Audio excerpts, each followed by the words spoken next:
up, big worm? How much you got left? Man, I got a lot. You still ain't sold that Smokey? And I'm trying to, worm. Niggas are broke these days. I don't think you applying yourself, Smokey. Huh? I don't wanna have to fuck you up, Smokey.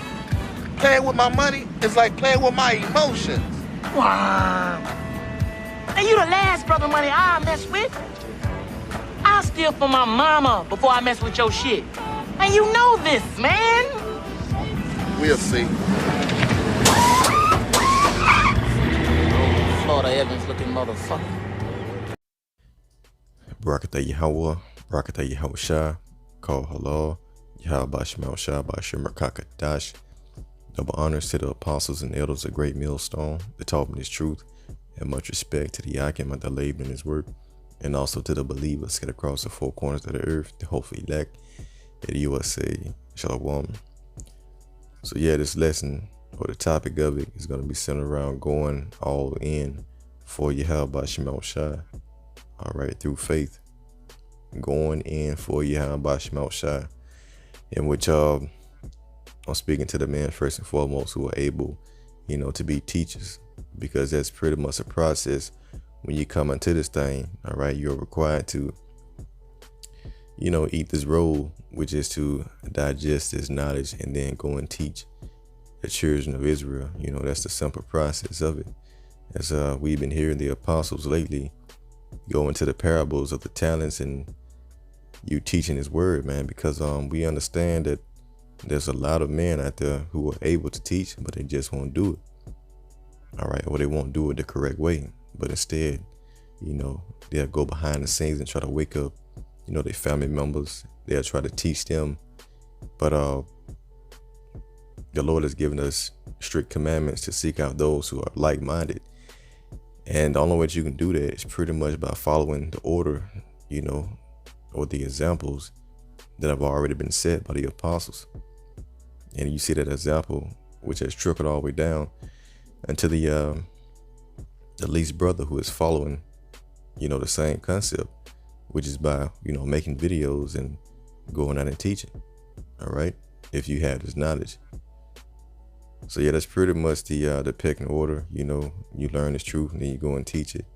And for the men who can teach but won't do it, well, it's simply because of the fear demon. All right, and fear can keep you from doing the Lord's will, even though you know within your spirit that you can do it. All right. And what did the Lord say, man? We're going to get it right here. Revelations 21:7. He that overcometh shall inherit all things. And overcoming is overcoming the flesh. All right. Overcoming Esau. And I will be his power, and he shall be my son. But it says, but the fearful and unbelieving and the abominable and murderers and whoremongers and sorcerers and idolaters and all liars shall have their part in the lake which burneth with fire and brimstone, which is the second death. All right, so I want to focus on this word fearful. Okay. If I can get it to pull up.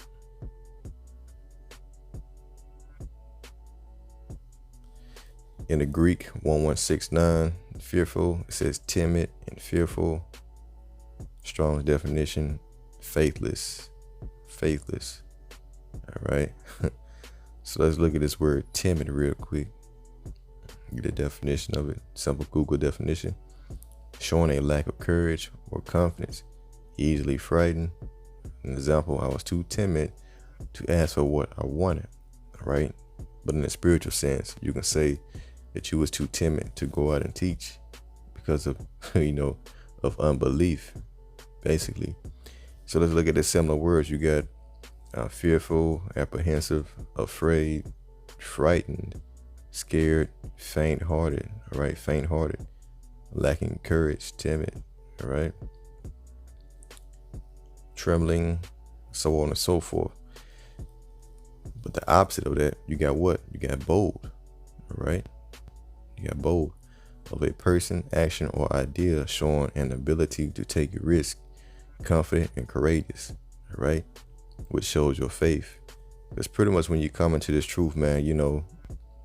you don't really want to go and teach, but through the fear of the Lord, it moves you to go and do what you need to do.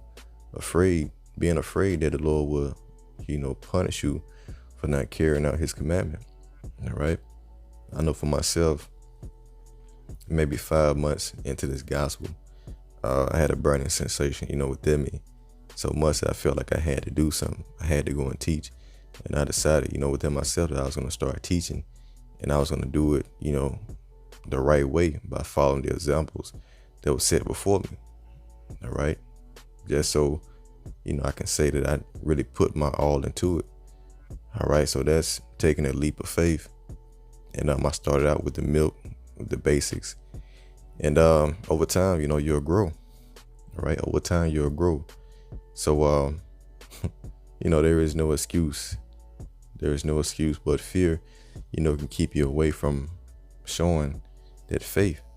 All right. And the Lord is not pleased with that. Matter of fact, when you go to the book of Sirach, let's see, Sirach, the 2nd chapter, in the 13th verse, it says, woe unto him that is faint hearted. We just read that, right? In the definition. For he believeth not. Therefore shall he not be defended. So someone who is faint hearted, all right, is someone who will not do the will of Yahweh Bashmal Shah. And the Lord would often give examples of being faint hearted or being in unbelief, about constantly bringing up the Israelites during the time in which they were about to enter into the land of Canaan, but they were fearful and timid and did not believe that the Lord was going to carry out his mission about what he said, right? Which caused them to draw back to unbelief. And it's the same thing with this truth. If he told us to do something, all right, told you to do something, then you should believe and do it. It's based on faith. All right. Faith is the substance of things hoped for and the evidence of things not seen. Now, if you step out on faith, then the Lord will back you up just because you did that. All right. Showing that you had faith, and he'll constantly, sup with you and help you grow and to get over that fear. But you got to be the first one to make the first step.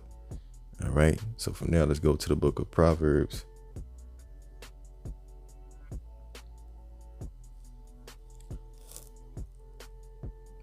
Chapter. Proverbs 28:1. The wicked flee when no man pursue, but the righteous are bold as a lion. All right. The righteous are bold as a lion. It doesn't mean that you're not going to fear sometime, but the objective is to overcome fear, through the spirit. And the only way you can do that is by believing. This word for bold in the Hebrew, batach, which is in the Hebrew 9:8-2. It says to trust in, to have confidence, be confident, to be bold, to be secure, to cause to trust, make secure, to feel safe, to be careless.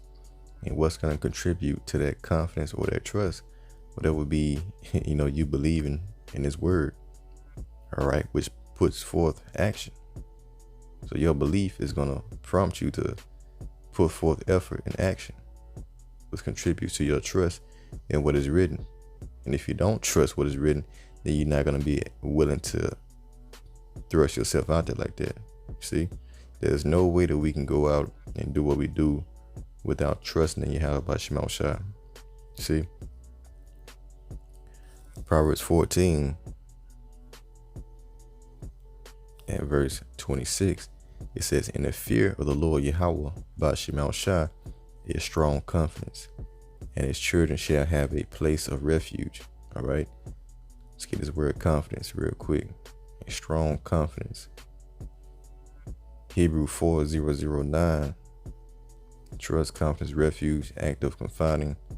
All right. Security. Strong definition of security. All right. You're secure in his truth. Assurance, hope, sure, trust. You see? So in the fear of the Lord, we have a strong confidence and a strong belief and a strong trust in what's written, and that these things are going to carry themselves out, which prompts us to go out and speak unto the people and to do what the Lord commanded us. 27, the fear of the Lord is a fountain of life, to depart from the snares of death. This fountain of life, which is pretty much his word, is living waters. St. John 7:38, he that believeth on me, as the scripture have said, out of his belly shall flow rivers of living water. All right. And this water departs you from the snares of death, which is everything contrary unto the scriptures. See?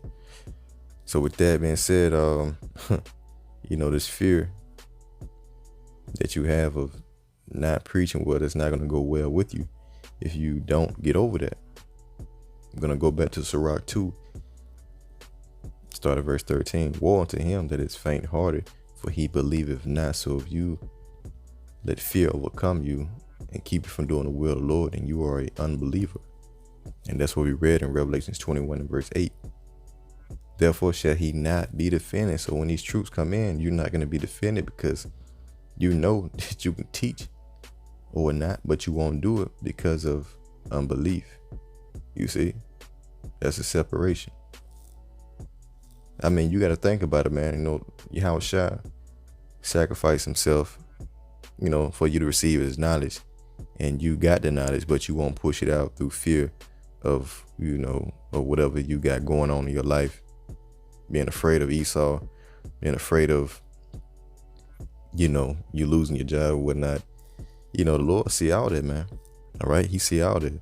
I was watching a video today with Elder Monatizak, and he was going into how, if you got this understanding, you should push it. It don't matter if you know 3 precepts, you should push what you know. And it's basically going into the milk. Like if you can break down, John 3:16, and you can go in the scriptures and prove that salvation is only for Israel, all right, then, you should definitely be pushing it, because that's how I started out. I started out with John 3:16, debunking that, Romans the 9th chapter, Esau and Jacob, these small things that we should know and understand, and it's true that it's able to be pushed out. All right, for people who don't have this truth, can see the milk and be convinced, because the milk is pretty much the foundation, man. All right, so we need more foundational, videos going out, to seal the elect. Everyone has an office, whether small or big, and they all contribute to the same goal, man, the same objective, which is to seal the elect, man. All right. So with that, let's go to the book of Matthew. We're going to get an example of someone who was fearful. Matthew the 13th chapter. Most likely the 25th chapter. And the 24th verse. Now this is going into the parable of the talents, in which it's a parable, pretty much dealing with Yahushua giving his servants his money, that money being his knowledge. You had one servant who was given 5 talents, which is a large sum of money. Another one, 2 talents, which is a smaller sum of money. And another one, 1 talent, which is a very small sum of money, representing someone who has pretty much the milk. All right, the basics. They understand this truth, they know it, and they can pretty much teach the basics, pretty much what it's going into. All right. So the first 2 servants, the one that had 5 talents and 2 talents, they went out and flipped their talents, or whatever talent they had, and they brought back in interest. But the one who kept the talent and did not do nothing with it, well, this is him. Verse 24, then he which had received 1 talent came and said, Lord, I knew thee that thou art a hard man, reaping where thou hast not sown, and gathering where thou hast not strawed. And I was afraid, and I was afraid, and went and hid not talent in the earth. Lo, there thou hast that is thine. You see, this guy was afraid to flip what he knew. You see, and that's exactly what we just read, in the beginning with Revelations 21 and verse 8, where it says, but the fearful and unbelieving, are going to have their part in the lake of fire. Because the Most High is a businessman, and if you don't do what he told you to do, then you're gonna suffer that judgment. Just because you're in the truth, man, does not mean that you're gonna make it. You gotta understand that the Lord requires something from you, man. Everyone's not gonna be a prophet, but if you've been in this thing for a long time and you've been watching the videos, and you should be growing. You should be growing in understanding. All right, you should be to the point of where you can teach. That's the ultimate objective. You see? So the Lord is not going to tolerate, you bullshitting, playing with his money. What Big Worm say? So there really ain't no excuse. There is no excuse. When you look at the prophets of old, Moses wasn't eloquent in speech. Did I know the Hebrew? The Lord still told him to go and teach. When you look at Jeremiah, he said he was a child. Isaiah, he was a man of unclean lips. Jonah tried to flee from the Lord, man. What did the Lord do? He had to be swallowed up by a whale. He put hell on him. All right. So there's no fleeing, the commandment of the Lord, man. When you read these scriptures, or when they're being read to you by the prophets, this is the Lord speaking to you. If he told you to go out, or to eat this roll and go out and speak to the children of Israel, then this is him literally talking to you. All right. So you're either going to obey that or try to work towards that, or else, man, this is not a game. This is not a game, man. So the men who you see on the highways and the byways, putting forth their life on the line, all right, making their life or their bodies a living sacrifice. These men, literally feared the word that was written, and they took action. All right, 1 Corinthians 1 and verse 21. It says, for after that, in the wisdom of the Most High, the world by wisdom knew not the Most High. So it pleased the Most High by the foolishness of preaching to save them that believe. All right. By the foolishness of preaching to save them that believe, because ultimately, you trying to get right with Yahushua, and you willing to do everything necessary to the commandment of Yahushua to get back in his good grace. And this is why the men are out, putting themselves on the line, looking foolish in order for it to be saved, man. All right. They know they got the knowledge. They didn't sit on it, but they pushed it out through the fear of the Lord. You see? So from there, let's go to the book of Psalms, chapter 116 and verse 10. It says, I believed, therefore have I spoken. I was greatly afflicted. All right. Does not James, let's get that real quick.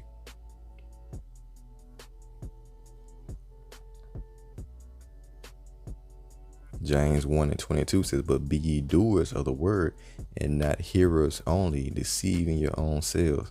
All right. So just to hear this word and this gospel and to not act upon it is you deceiving your own self, man.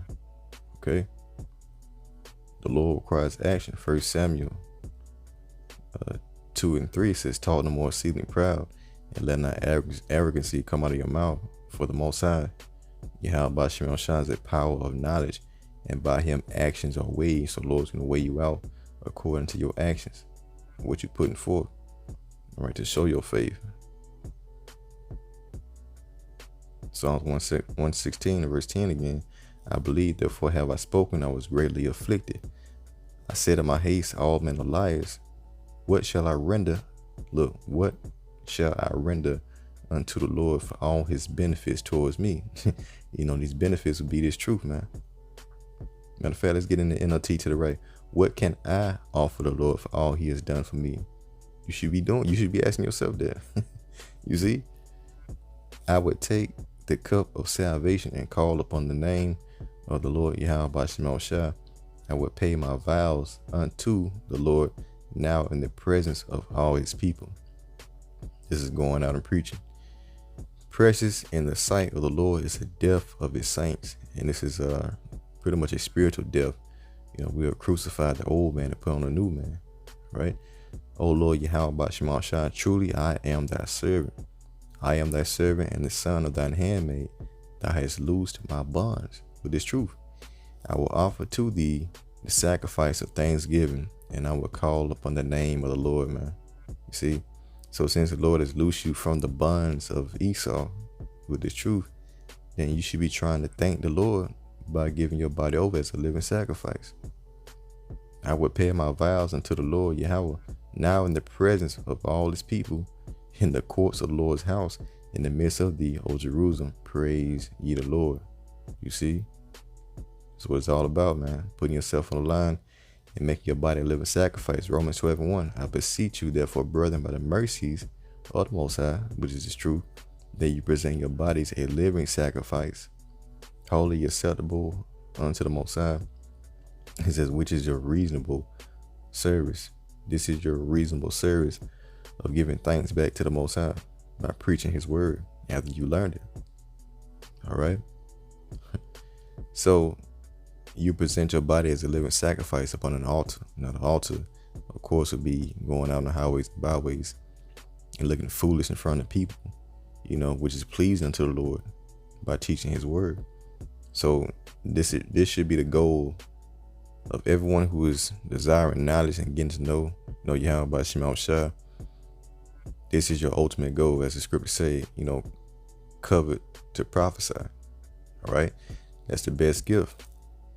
So yeah, I just want to go through that real quick. I don't want to make this too long. So Lord willing, that prompts someone who is pretty much on the fence bullshitting, for you to get up and do what you can before the Lord come, man. Looking for His interest. You don't want to be found hiding the Lord's money, man. So with that, Lord willing, you will edify until next time I say, Shalom.